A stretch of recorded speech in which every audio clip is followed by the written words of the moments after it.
আসসালামু আলাইকুম। কি অবস্থা সবার? আশা করি সবাই ভালো আছেন। আলহামদুলিল্লাহ, আমিও ভালো আছি। তো আজকে আপনাদের মাঝে একটা সেই মিনি আয়নাঘর দেখানোর জন্য সেই বিষয়টা নিয়ে তুলে ধরছি। ফুল ভিডিও দেখতে আমাদের পাশেই থাকুন এবং সবাই পেজটি ফলো দিয়ে রাখুন। চলেন দেখেন, আমরা যাচ্ছি আপনাদের ভিডিওটা দেখার ভিডিওটার মাধ্যমে দেখাচ্ছি মিনি আয়নাঘর এবং সেই বাড়িটা দেখতে পারতেছেন। অনেক লোকজন এখানে জড়ো হয়ে গেছে, অনেক দূর দূর দূরান্তের লোক, দূর থেকে লোকজন চলে আসছে এখানে সেই আয়নাঘর দেখার জন্য।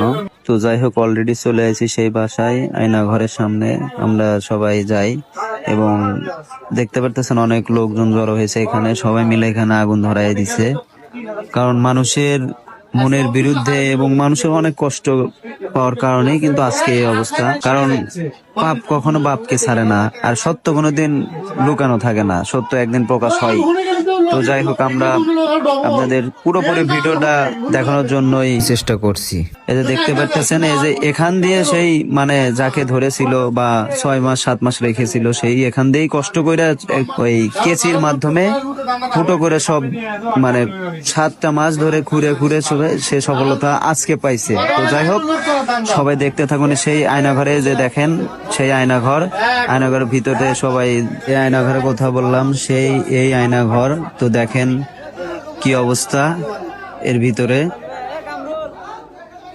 তো আমিও আপনাদেরকে দেখাবো, সবাই পাশে থাকুন, দেখতে থাকুন ফুল ভিডিওটা, অনেক কিছু বুঝতে পারবেন এবং জানতে পারবেন।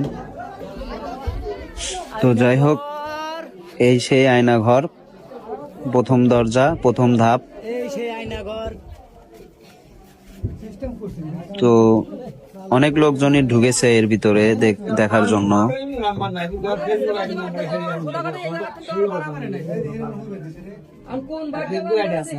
এই যে এখান দিয়েই সে ভিতর থেকে ঘুরে বের হয়েছে, যে এই ফুটা দিয়ে। হ্যাঁ, ঠিক আছে, এই যে দেখেন, ভালো করে দেখেন। হ্যাঁ, এই জায়গায় দিয়ে সবাই ওই মানুষটা, যে মানুষটাকে অপহরণ করছিল, সেই মানুষটা এখানে ঘুরে ঘুরে এখান দিয়ে বের হয়েছে। তো যাই হোক, মানুষ কত বড় খারাপ হইলে এতটা জানোয়ারের মতো নিষ্ঠুর কাজ করতে পারে।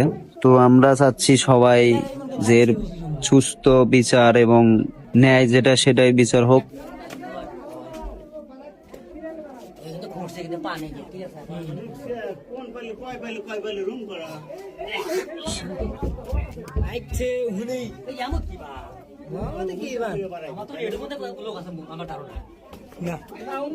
এই যে এইখানে খাবার দিছে, এখানে এই টয়লেট করা